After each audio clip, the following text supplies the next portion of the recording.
Who does she think she is? Rain tapped gently on the rooftop of the city bus as it rolled past towering glass buildings and banners fluttering in the wind. Welcome, new semester.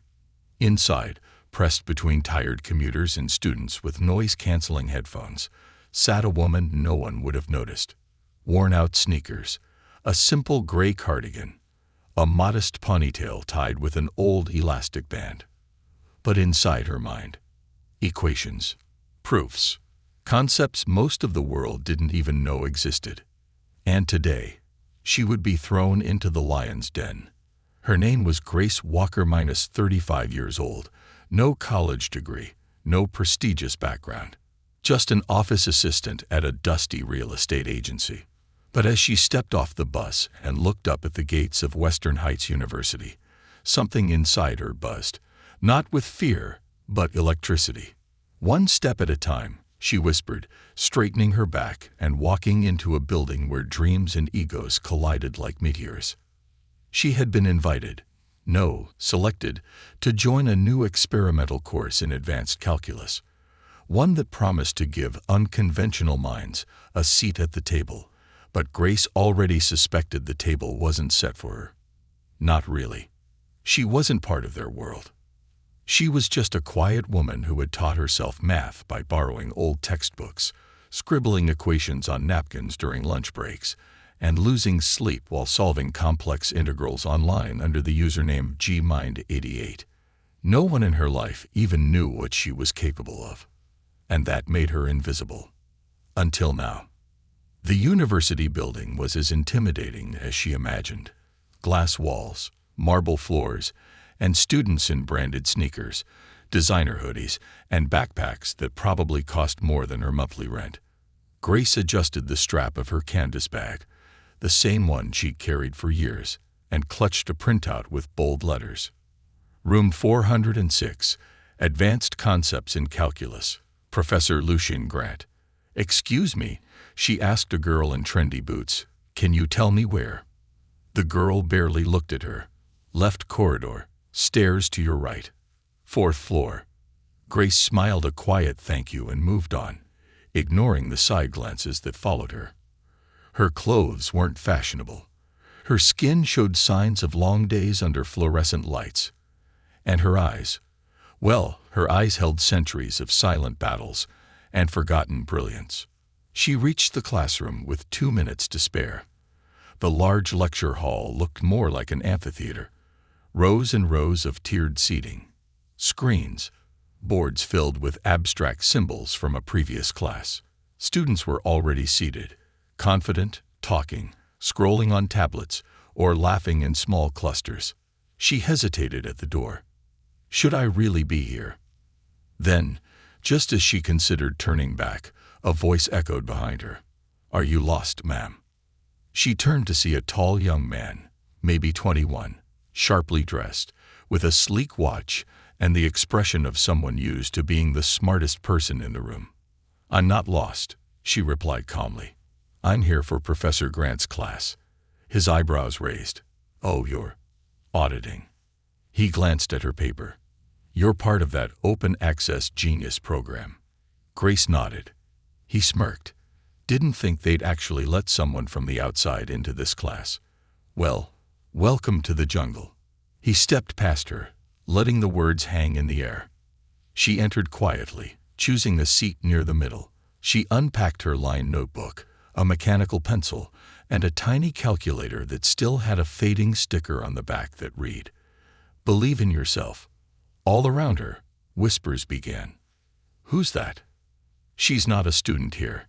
She looks like someone's mom. She's part of that online math program. What's it called? Mind Gap or something. Mind Stream, someone corrected. They find people online with natural math skills. Total waste of time if you ask me. Grace kept her head down. She had heard worse in her life. But what none of them knew was that she'd scored the highest on the entrance challenge. Her solution had been reviewed by a panel of PhD candidates, and none of them had spotted her elegant shortcut until she explained it. The only reason she was sitting here today was because she had outperformed half the department. But Prestige had a long memory, and Grace, she didn't look the part. The door opened. A hush fell over the room as Professor Lucian Grant stepped in, tall, sharp-suited, and famously known as both a mathematical genius and a ruthless gatekeeper. He was the kind of professor who could smell insecurity and used it like fuel to separate the great from the merely good. "Welcome," he began. "This course will challenge your understanding of multidimensional systems, nonlinear dynamics, and theoretical modeling. Some of you will keep up. Some of you will drop out. My job is not to be gentle. It's to push you past your limits." His eyes swept over the class, then paused. "On her." "Oh," he said lightly, "and we have a guest among us." A few chuckles rippled through the room. "This is Grace Walker," he continued, his voice friendly, but his tone sharp. "She's here through the university's experimental program. No formal academic background, but apparently a very promising online score." The laughter grew louder. One student clapped mockingly. Professor Grant raised a hand. "Let's not judge.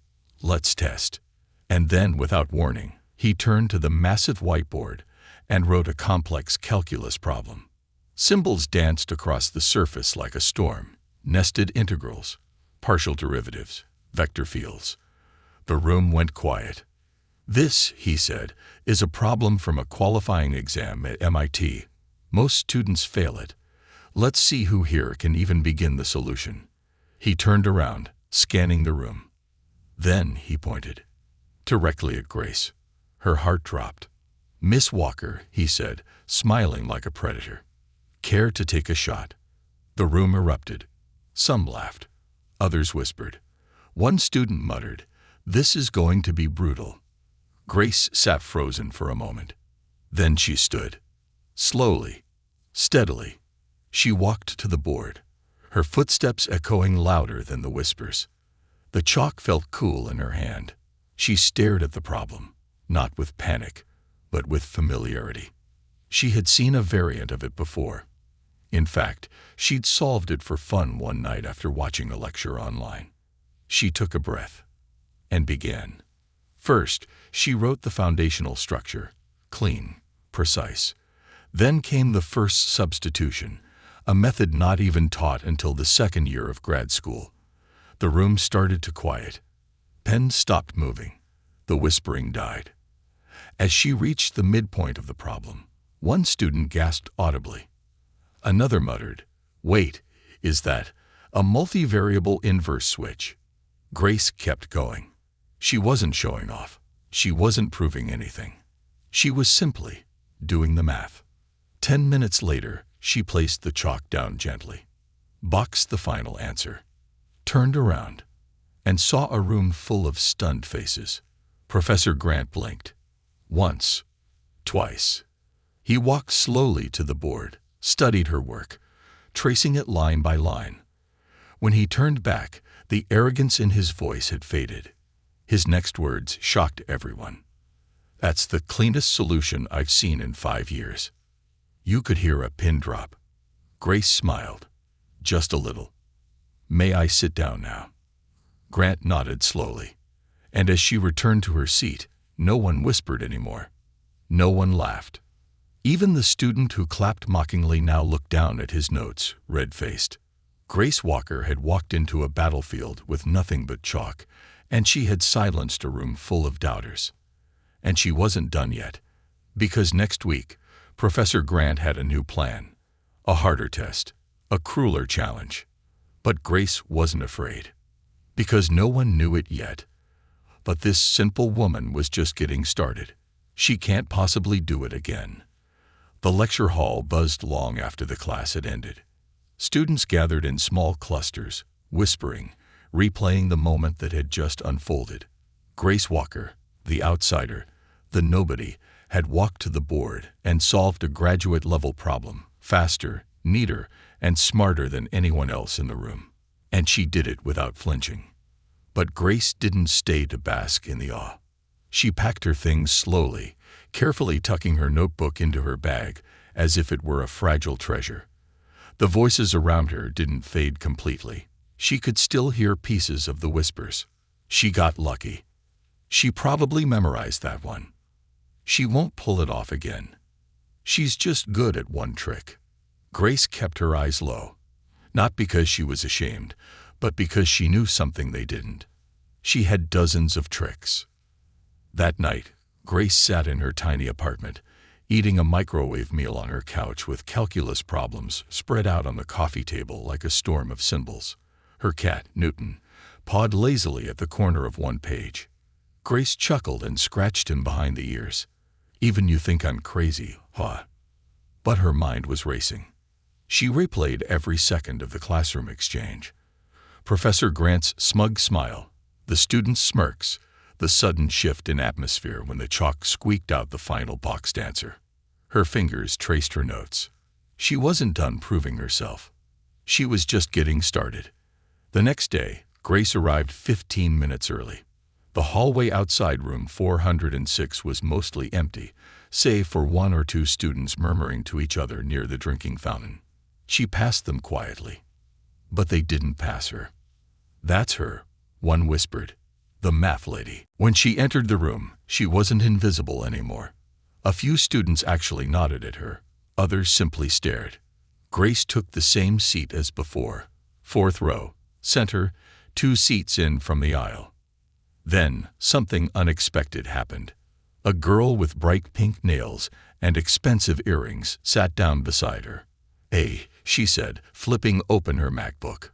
"Grace, right?" Grace blinked. "Yes. I'm Alina. Just wanted to say, your solution yesterday. That was insane. Like, actually smart. I've never seen anyone do a Jacobian shift like that." Grace smiled softly. "Thank you. I wasn't sure if anyone noticed." Alina laughed. "Oh, we noticed. Believe me." Grace opened her notebook, but before she could settle in, a tall shadow loomed at the door. Professor Grant. This time, he entered without a word. He didn't greet the class. He didn't open his textbook. Instead, he walked straight to the board and began writing. It wasn't a problem. It was a challenge.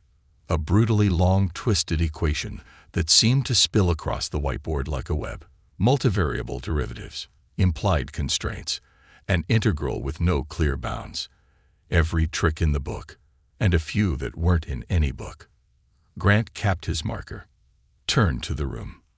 "This," he said, "is a problem I created last year for doctoral candidates preparing their qualifying exams. No one has solved it under time pressure." The class stiffened. "I don't expect anyone here to solve it," he continued, "but I'm curious to see how far you can get." He looked straight at Grace. No smirk this time. Just calculation. The whole class turned toward her. Grace's heart thudded once. Loud, hard. She hadn't expected this so soon. But then again, what did she expect? To be welcomed with open arms. To be allowed to just learn quietly in peace. She had stepped into a den where weakness wasn't just exposed, it was crushed. Slowly, she stood. "Can I use the sideboard too?" she asked quietly. Professor Grant raised an eyebrow, then nodded once. Grace walked to the front. The board towered over her. The lights buzzed overhead. She took a dry erase marker and looked at the problem. It wasn't impossible, but it was mean. It had been designed specifically to waste the solver's time. Grace didn't start writing immediately. She stood there for almost a full minute, just staring. The students started shifting uncomfortably. Someone whispered, "See, she's stuck." Another added, "Yeah, she doesn't know where to start." But then Grace did something none of them expected.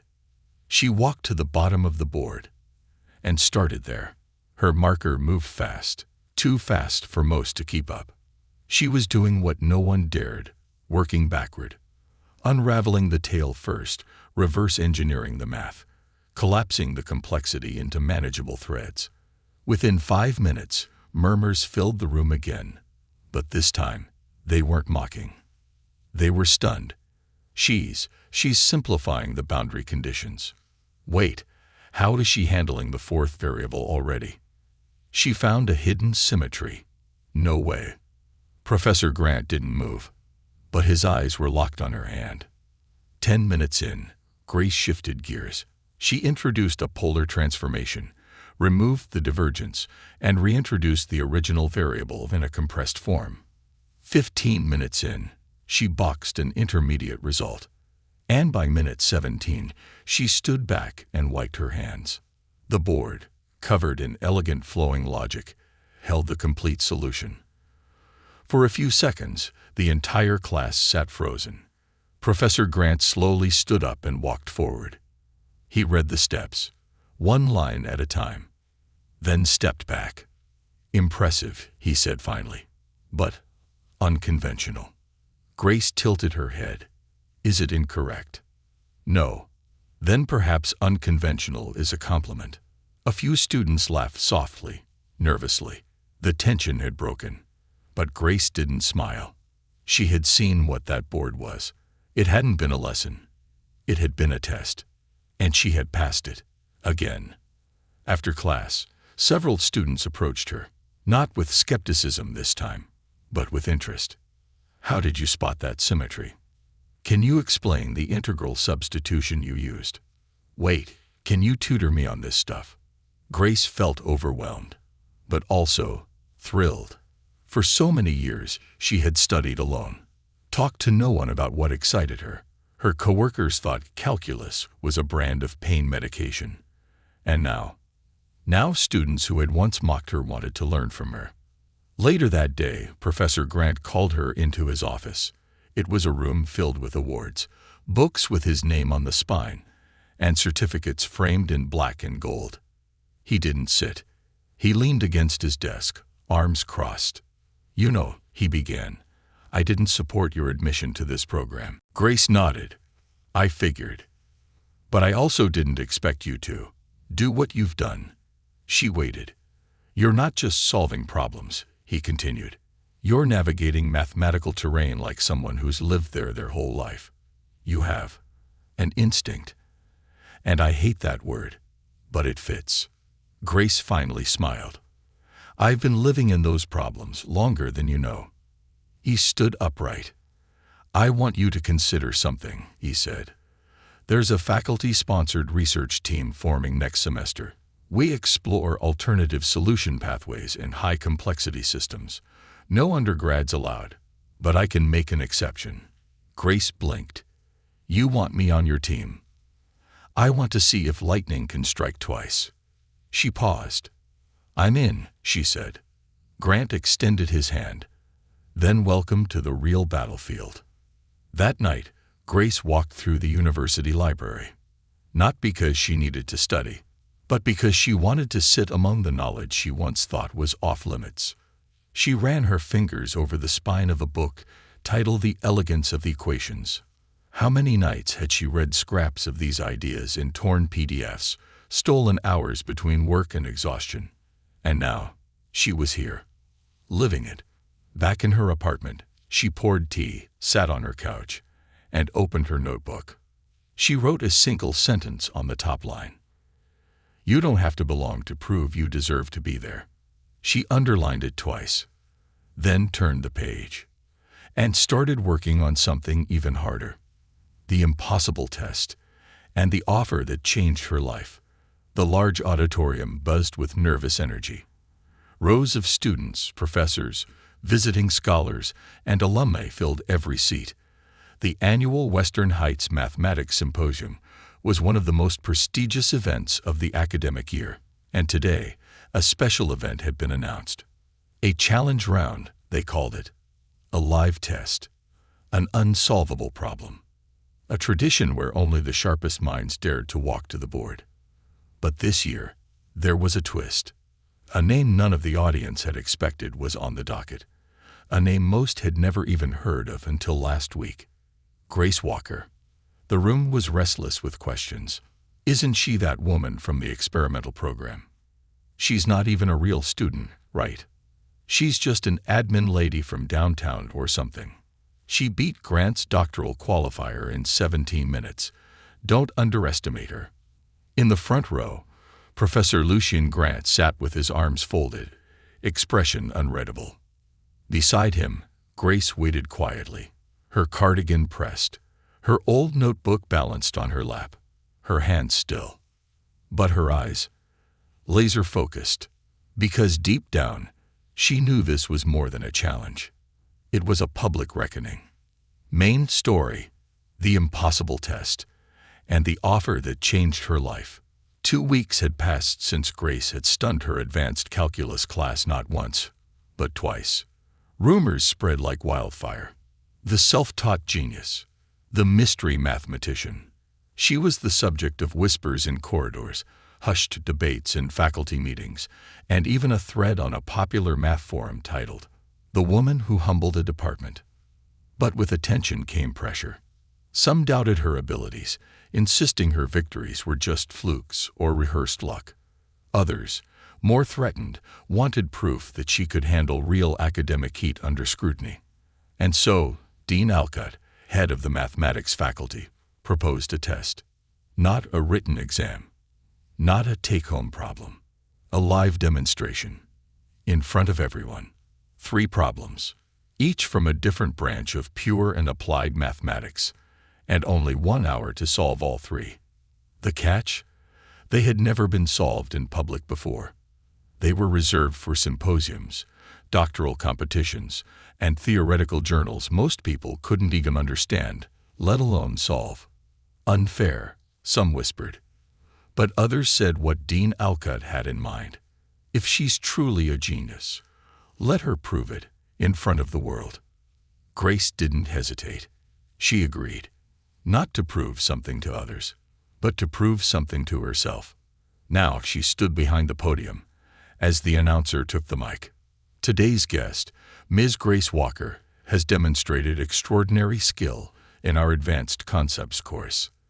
The panel has prepared 3 problems, each one designed to test abstract reasoning, elegance of thought, and mathematical creativity under pressure. Gasps and murmurs filled the room. The rules are simple. 1 hour, 3 problems, whiteboard only. No notes, no help. Time starts now. A large digital clock blinked 00:00 and began ticking upward. Grace stepped to the first whiteboard. Problem 1. A multidimensional transformation using incomplete differential boundaries with asymptotic instability. To most, it looked like alien language. To Grace, it was elegant. She studied it for 2 minutes, then began writing. Students leaned forward. Professors whispered. Her solution took an unusual path, shifting the coordinates first before applying boundary inversion. It was bold, risky, unconventional. But she wasn't solving the problem with fear. She was solving it with intuition. With 30 minutes left on the clock, she boxed the final answer. Polite applause rippled across the crowd. Dean Alcott's eyebrows rose slightly. Problem 2. A time-dependent heat diffusion equation in a toroidal field with a non-standard decay function. Even Grace furrowed her brow here. This wasn't a question of solving. It was a question of seeing. She walked around the board once, twice, then back again. The crowd grew restless. Is she stuck? Is this her wall? Professor Grant, sitting tight-lipped in the audience, watched every move. Grace closed her eyes for a moment. Then her hand moved. Fast. This time, she didn't write an equation first.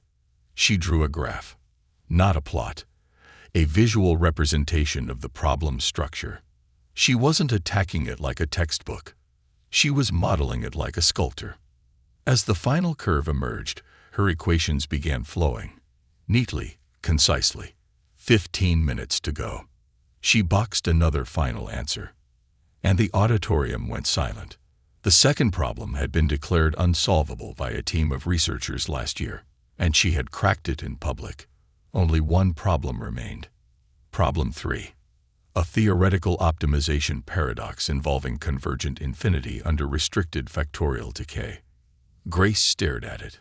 Longer than the others. Her face tightened. This wasn't just difficult. This was a trap. One of those beautifully cruel problems that looked solvable, but led down a rabbit hole of false starts. The kind meant to break even brilliant minds under pressure. Grace hesitated. She stepped back. 8 minutes left. The room washed her in stillness. Even the air seemed heavy. Then, slowly, she smiled. The trick wasn't in solving the whole problem. The trick was in redefining it. She erased the top corner, wrote a new heading, refactored conditions. She began rewriting the problem itself. She was transforming the constraints, showing how the question was flawed by design and how it could be made solvable under a shifted lens. It was bold, arrogant, even, but it was genius. And when she boxed the final reduced form with an elegant approximation function, the room erupted. The clock hit 1:00. She turned away from the board and walked calmly to the center stage. The announcer didn't even wait.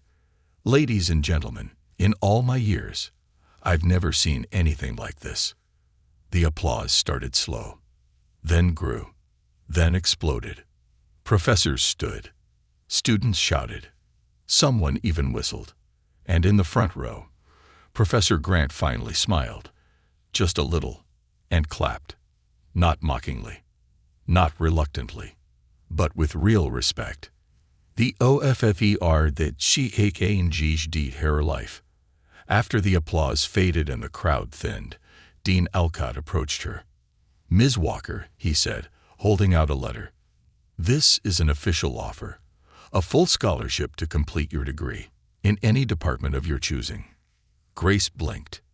I never imagined." And he continued, "I've spoken to the board. Should you choose, we'd like to offer you a research assistant position in our theoretical mathematics division.